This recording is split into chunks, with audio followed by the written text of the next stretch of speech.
Siapa di sini yang mau jadi fotografer? Sini, gue kasih tahu rahasianya gimana caranya mendapatkan foto yang bagus dan enak dilihat. Kalian bisa simak videonya dari awal sampai akhir, tapi sebelumnya kita putar intronya. Check it out.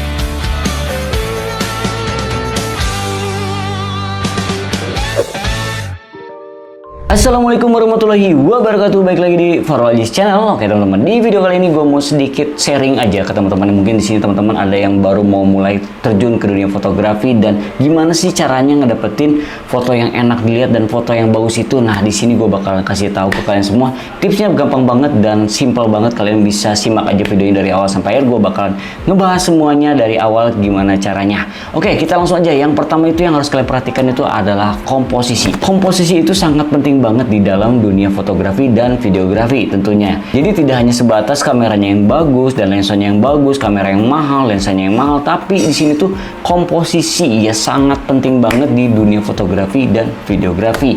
Jadi kalian tuh harus memahami nih tekniknya tentang komposisi ini ya, mulai dari rule of third. Kalian bisa pelajari aja tentang rule of third ini karena gampang banget ya, dimana di situ ada kotak 9 ya, bingkainya 9 di satu layar dibagi 9. Kalian bisa pergunakan rule of third ini. Jadi kalian bisa menempatkan si posisi objeknya di salah satu garis yang ada di 9 kotak itu, yang dibagi 9 itu di titik yang mungkin ada 4 titik di atas ya, ada titik kiri, titik kanan, dan titik bawah, kiri bawah, kanan bawah. Nah, kalian bisa tentukan di situ. Jadi posisinya kalian bisa menentukan di garis rule of third tersebut.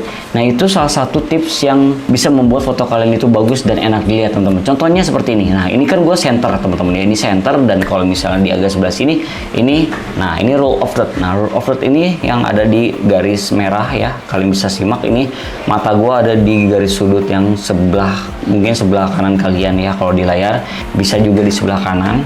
Nah, sebelah kanan gua, nah ini rule of third teman-teman. Jadi tidak terlalu pinggir yang ada di kotak ini. Ini kalau misalnya objeknya ditempatkan di sini, ini bakalan kurang enak dilihat. Jadi kalau misalnya di tengah, kita harus center banget, dan kalau misalnya di pinggir itu tepatin di garis yang paling kiri atau enggak paling kanan ya, di sudut ujungnya. Nah, kalau misalnya paling bawah, kalian bisa tepatin di sini dan di sini ya. Nah, ini objek yang, titik objek yang harus kalian perhatikan ya. Nah, itu contoh yang simpelnya banget kalian menggunakan teknik rule of third ya untuk komposisinya. Nah, terus yang kedua, kalian harus memahami tentang exposure teman-teman.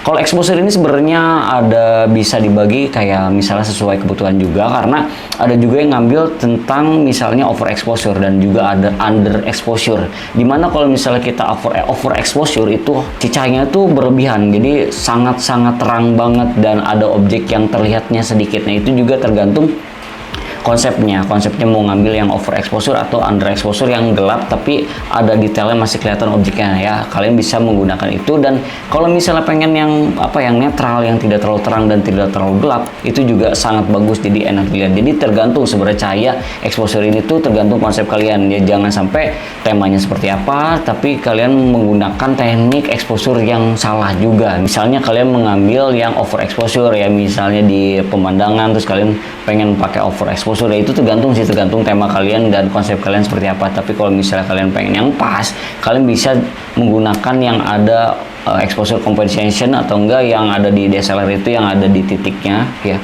misalnya ke kiri ada ke kanan. Nah, kalian tempatin di tengah-tengah itu yang tidak terlalu over dan tidak terlalu under, dan itu juga sebenarnya berguna banget ketika kita pengambilan misalnya di dalam ruangan atau enggak di luar ruangan. Itu berguna banget supaya tidak terlalu over dan tidak terlalu under, dan itu exposure harus harus seimbang juga sebenarnya kalau menurut gue ya. Jadi tidak ada yang terlalu under dan tidak ada yang terlalu over, tergantung juga kembali lagi ke kebutuhan kalian, apakah kalian ingin mengambil yang temanya mungkin over exposure atau enggak yang under exposure. Tapi kalau misalnya gelap pun jangan terlalu gelap juga, kalian bisa mainin lightingnya. Yang ketiga itu tuh lighting teman-teman. Lighting itu sangat berperan penting juga untuk di dunia fotografi, karena kalau misalnya kita tidak ada cahaya ya tidak akan terlihat apa-apa ya teman-teman ya. Contohnya seperti ini. Nah, lighting itu tuh sangat penting juga ya, penata letakan cahayanya. Seperti gua ini, yang misalnya di depan gua ini ada key lightnya teman-teman ya. Key light ini yang berperan penting yang menyinari objek utama yang sangat terang. Nah, itu disebutnya key light ya. Di sebelah kanan gua yang tidak terlalu depan banget ya, jadi gua agak sudut di sebelah kanan, jadi nyorotnya ke sebelah sini dan menciptakan shadow sebelah sini. Dan kalau yang sebelah sini itu ada fill light-nya, menciptakan warna merah ini. Nah, ini sebutnya fill light, dan belakang itu backlight, teman-teman. Backlight ini tuh gue nggak langsung ke objeknya, tapi gue pantulin ke tembok, jadi membuat ambience di ruangan ini tuh tidak flat. Kalau misalnya dia gelap ya, misalnya seperti ini. Nah, ini dia tidak ada apa-apa ya.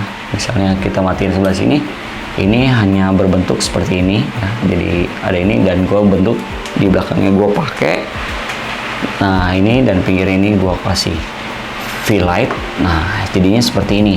Nah, kalau misalnya di outdoor itu sangat enak banget, teman-teman, karena kalau misalnya di outdoor itu kita bisa memaksimalkan cahaya yang ada juga ya. Misalnya kalian memotret di jam 8 sampai jam 10 pagi, dan kalau misalnya sore itu dari jam 2 sore sampai jam 4 atau jam 5 sore. Karena kalau misalnya jam 12 siang atau jam 11, 12, jam 1 sampai jam 1 itu cahayanya kurang bagus, karena tepat ada di atas kalian, itu nanti menciptakan shadow-nya itu di bawah dan sangat kenceng banget ya. Nanti jatuh di objek kalian itu malah jadi jelek, teman-teman, jadi over atau enggak, jadi ya pokoknya kurang enak dilihat kalau misalnya kalian motret di jam 12 siang.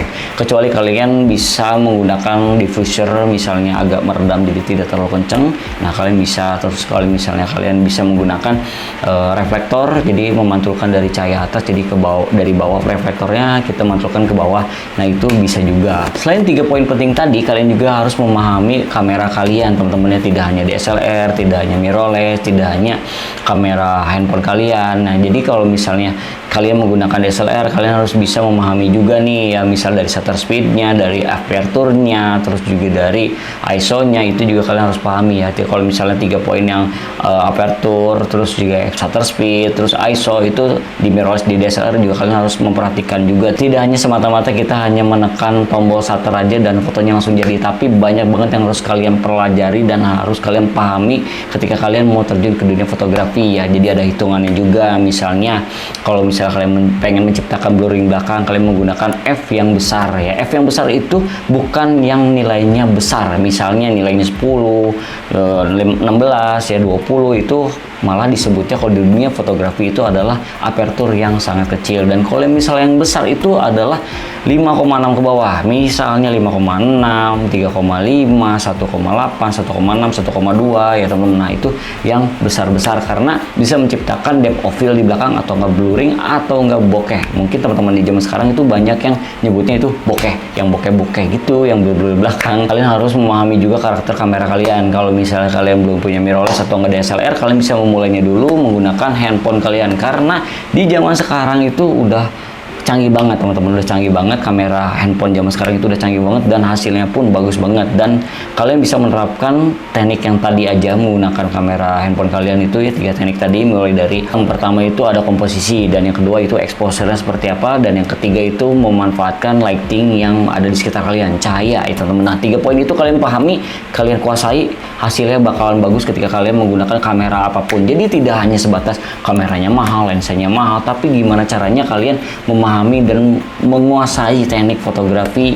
yang kalian akan geluti ya, teman-teman. Jadi tidak hanya sebatas equipment yang mahal ya. Mungkin banyak teman-teman yang beranggapan kamera dulu ya supaya hasilnya bagus. Iya benar, equipment itu sangat menunjang banget ketika kalian membuat foto atau membuat video. Tapi kalau misalnya kalian punya kamera mahal tapi tidak menguasai tekniknya seperti apa, ya percuma, teman-teman. Jadi harus imbang ya, antara skill, antara equipment itu nanti harus diimbangi juga. Kalau misalnya kalian sudah paham, kalian bisa menunjangnya menggunakan kamera yang mungkin bisa membuat karya kalian menjadi up juga. Jadi buat teman-teman di sini yang mau belajar tentang fotografi dan videografi, kalian kuasai aja 3 poin penting tadi ya, mulai dari komposisi, exposure, dan lighting. Itu aja ya, teman-teman. Cukup 3 itu aja dulu kalian pelajari, kalian bisa menghasilkan foto yang baik dan foto yang enak dilihat. Mungkin segitu aja ya, teman-teman, tips kali ini. Semoga bermanfaat untuk kalian semua. Mohon maaf jika ada kesalahan kata.